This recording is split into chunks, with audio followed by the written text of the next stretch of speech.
Hello everyone and welcome back. Hope you're all having a wonderful day so far. Thank you for being here. So in today's video, I'm going to be discussing a few different topics. So starting out, Rick Scott is now doubling down on his plan to sunset Social Security, but it's probably not what you really think. Meanwhile, Bernie Sanders is saying that instead of cutting programs, whether it's Social Security, military, or perhaps anything else, instead, we should be focusing on expanding Social Security. We're going to be going into a bill that was created by him and some other lawmakers, and the chances of this actually passing, it would increase benefits by $200 every single month for people who are receiving Social Security. And finally, Republicans are saying they want to balance the budget. They want to spend as much as what we're taking in, get that federal debt under control. However, they will not say how they want to do it. So we're going to be going into that as well. Now, before I go ahead and jump into the first news story for today, if you would like to go ahead and receive up to 12 free stocks from Webull, I will go ahead and leave a link in a pinned comment below where you can receive just that. Now, once you receive the free stocks, if you don't want to invest, you can always just sell them for what they're worth and then transfer that money right back to your bank account. It should be a value of at least $50 or more. Okay, so jumping right into the first story of today's video, this is from the National Review. So in a new report, the Chinese spy balloon was part of a widespread aerial surveillance program by the People's Liberation Army. So the program has collected information on military assets in a number of countries, including Japan, India, Vietnam, Taiwan, and the Philippines, U.S. officials reportedly told the Washington Post. One official called the scheme a massive effort by China using an unbelievably old technology that had joined with modern communications and observation capabilities in an effort to gather intelligence on other countries' militaries. The program has carried out dozens of missions since 2018, according to the report. The balloons, which fly between 60,000 and 80,000 feet or higher, supplement China's long-range surveillance efforts that are typically conducted via military satellite array. The balloons are often equipped with electro-optical sensors or digital cameras that can sometimes capture highly precise images, according to the report. They also carry radio signal and satellite transmission capabilities. While the balloons don't use the most cutting-edge technology, they can hover over a single target for hours, providing an advantage over satellites that may have just minutes to take a photo while they orbit. And Deputy Secretary of State Wendy Sherman briefed 150 people from roughly 40 embassies on the balloon program on Monday, according to the report. U.S. officials have started debriefing officials in countries that were similarly targeted by the surveillance scheme, including Japan. So the United States is saying that China is using these balloons to spy on military operations.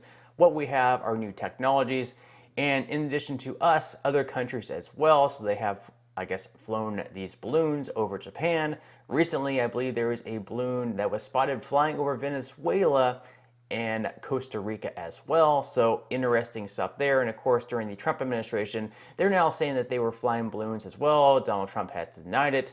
I guess he wasn't briefed on it, and officials in Trump's Defense Department also weren't briefed on it either.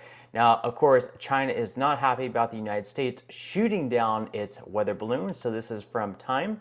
China on Monday accused the United States on indiscriminate use of force in shooting down a suspected Chinese spy balloon, saying it seriously impacted and damaged both sides' effort and progress in stabilizing Sino-U.S. relations. So China is not happy what we did. We'll just have to see how the relations between us and China go from here. They've never been that good. Now, in some other news, Joe Biden, in his State of the Union report on Tuesday, made some attacks on Republicans about sunsetting or cutting Social Security and Medicare. Now, yesterday, Rick Scott went ahead and doubled down on his plan to sunset Social Security as well as other federal programs. This is really not what you think, though. So this is from The Hill. So Senator Rick Scott on Wednesday defended his proposal to sunset all federal legislation after 5 years and slammed President Biden as confused in response to Biden's claim at the State of the Union address that some Republicans want to sunset Social Security and Medicare. So Rick Scott said this: "In my plan, I suggested the following. All federal legislation sunsets in 5 years. if a law is worth keeping, Congress can pass it again, Scott said in a statement following Biden's address to a joint session of Congress. So in Scott's plan, all federal legislation, yes, including Social Security and Medicare, as well as anything else that they pass, would end in 5 years. And then at that 5-year point, they would then have to renew it. So they would have to look at the program, figure out whether it's worth it or not. If it was worth it, they would pass it again. It would be very popular. It would have bipartisan support, at least you would think, and they would go ahead and pass it again. But if the program was just terrible and it really didn't do anything at all, then more than likely it would sunset, it would end, rather than just being continually renewed year after year, even though it's not that effective. Social Security and Medicare are very popular, they're effective. It's something that we paid into our entire lives. It should be kept around. And I believe Rick Scott is also making the argument that Social Security would easily be renewed just because it's very popular. So the article goes on to say that Scott argues that his plan anticipates that Congress would quickly renew popular programs such as Medicare and Social Security, as well as defense programs, before they have a chance to sunset. Does he think I also intend to get rid of the U.S. Navy or the Border Patrol or air traffic control, maybe? This is fake gotcha BS that people hate about Washington.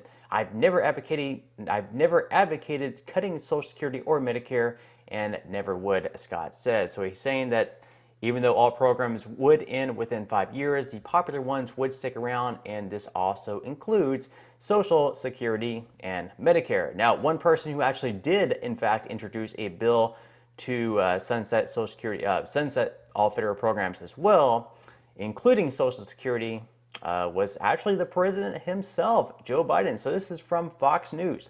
Flashback: Biden introduced bill to sunset all federal programs, including Social Security.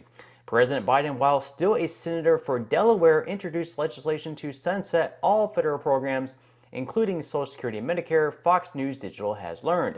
In 1975, while Biden was in the upper chamber of Congress, the now president put forward a bill requiring all federal programs to sunset after 4 years. When pushing his bill as a senator, Biden said it requires every program to be looked at freshly at least once every 4 years. Now, this plan seems very similar to Rick Scott's plan now, so it's interesting he's bashing what Rick Scott is putting out, even though he did the exact same thing as a senator. These people in Washington are absolute hypocrites. They can come out with one plan themselves, a few years earlier. I mean, this is more than a few years, but still, you can come out with a plan yourself, and then a few years later, you can bash the person in the other party, even though you did the exact same thing. Said the examination is not just of the increased cost of the program, but of the worthiness of the entire program, he said in 1975. Biden doubled down on his legislation in the 90s, saying on the Senate floor that his bill would affect Social Security. When they argued that we should freeze federal spending, I meant Social Security as well. I meant Medicare and Medicaid. I meant veterans benefits. I meant every single solitary thing in the federal government. And I not only tried it once, I tried it twice, I tried it a third time, and I tried it a fourth time. So again, Biden was doing the exact same thing, or saying the exact same thing as Scott is saying now, that all federal programs should come to an end every 4 to 5 years. And at that point, they should decide whether or not the program is good enough to renew, or if it should just end and they not renew it. And of course, up on the screen, you can see the bill by Joe Biden. And you can see an article written back there, a 4-year hitch. And Senator Biden said, one thing we have all observed is that once a federal program gets started, it is very difficult to stop it or even change its emphasis. Regardless of its performance in the past, it is time for us to require on a regular and continuing basis that both the administrators of those programs and we legislators who adopt the programs examine their operations with care and detail. The bill would do that by limiting to 4 years the spending authorization for any program. Positive action by Congress would be needed to keep it going. So interesting stuff there. Let me know what you think about that in the comment section below. But meanwhile, while we have some people, I guess apparently advocating cuts for Social Security, even though I don't really see anyone who is, we actually have Bernie Sanders coming out and saying that instead of, focusing on giving money to the wealthy and large corporations, trillions of dollars in tax breaks, Instead, we should be focusing on expanding and not cutting Social Security. Now, he did have a bill that came out, and it was called the Social Security Expansion Act. And in this bill, not only would it expand Social Security by handing out larger payments, those payments being $200 more per month, it would also extend the solvency of Social Security by 75 years. Now, right now, there are reports that Social Security may be insolvent come 2033, where at that point, they would only be able to pay out around 77% of the benefits, meaning that you would receive around a 23% cut in what you're currently receiving. So in the bill, as I said, it would extend the solvency of Social Security for 75 years. It would also expand Social Security benefits across the board for current and new beneficiaries. So under this bill, Social Security benefits for current and existing recipients would be increased by $200 per month. That would be in addition to what you're currently receiving. It would also increase the cost of living adjustments by changing the way they figure these over to the CPIE rather than the CPIW. Now, in some years, the CPIW has actually been higher than the CPIE, so they might want to actually be careful with that.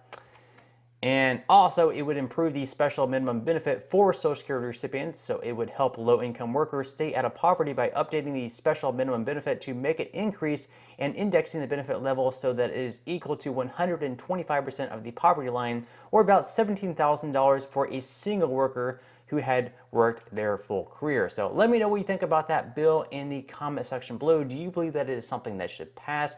Do you believe that a $200 increase in comparison to what you currently receive would be enough, or do you think that it should be even more? Now, the chances of this bill actually passing at the moment are pretty slim. We have Republicans in the majority in the House, so Republicans, are not going to be in favor of this bill. I do not see them passing a $200 increase when we're already in trouble. Of course, they would raise taxes to pay it off, so it could work, but I just do not see Republicans passing it. And right now they do have the majority in the House. And of course, Democrats, as far as they go, they actually had control of the House, the Senate, and the White House for 2 years.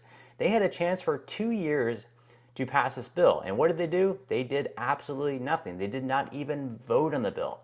So obviously, this is not really a priority for Democrats either, other than Bernie Sanders, who's actually an independent, but he does caucus with the Democrats. Now, other than that, of course, we have that debt ceiling fight. Republicans are saying they're not going to raise the debt ceiling until Democrats agree to spending cuts to make sure that we are in budget. And again, I always take this back to, us, our personal responsibility. If I had a credit card with Chase and I had a $10,000 credit limit and I went out and put $10,000 on the card, I did not pay anything off, I could not call Chase and ask for a $5,000 credit limit. And if they did give me the $5,000 credit limit, if I went out and spent an additional $5,000 more, and then I had a spending amount on my card of $15,000 right against my limit, I cannot just continue increasing that. Chase is going to cut me off. This is the same thing with the federal government.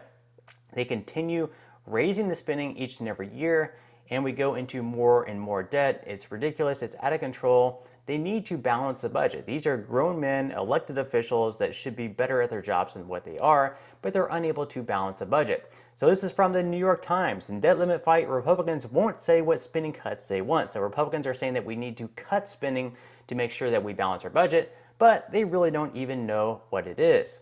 So this is from Washington. At a news conference this month to showcase how Republicans will handle their looming debt ceiling showdown with Democrats, Senator Ron Johnson of Wisconsin was asked to explain what specific spending cuts his party would support in exchange for lifting the borrowing cap. Quote, exactly what those are, we're not willing to lay out here today, Mr. Johnson said, adding that plans would be determined in consultation with House Republicans. The refrain has been familiar in recent weeks as Republicans have insisted they want structural fiscal changes in exchange for voting to raise the borrowing cap, but they have so far declined to offer a cohesive plan outlining what programs they would cut. Internal divisions over how to reduce spending have been spilling into public view, underscoring the political challenge that Republicans face as they try to wield the specter of a default to extract concessions from President Biden and Democrats. In the meantime, the United States technically has already exceeded the $31.4 trillion debt limit, and the Treasury Department has warned that its ability to delay a default by using its so-called extraordinary measures could be exhausted by early June. So they just have about 4 more months to get this done, to raise the debt ceiling, to come to some sort of an agreement. And up on the screen right there, you can see what the U.S.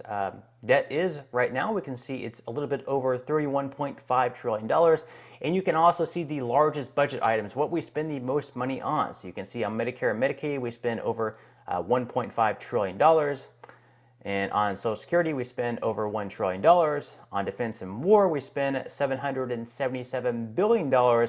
And the interest, every single year in interest, we pay $529 billion. That's more than $1 billion per day that we pay in interest. Just think if you were to look at your credit card statement and see that you were paying that much in interest. I mean, generally, you'd want to pay your card down pretty quickly. You wouldn't just continue spending more on your card if you are already paying that much in interest. But obviously, these people in Washington do not understand that concept.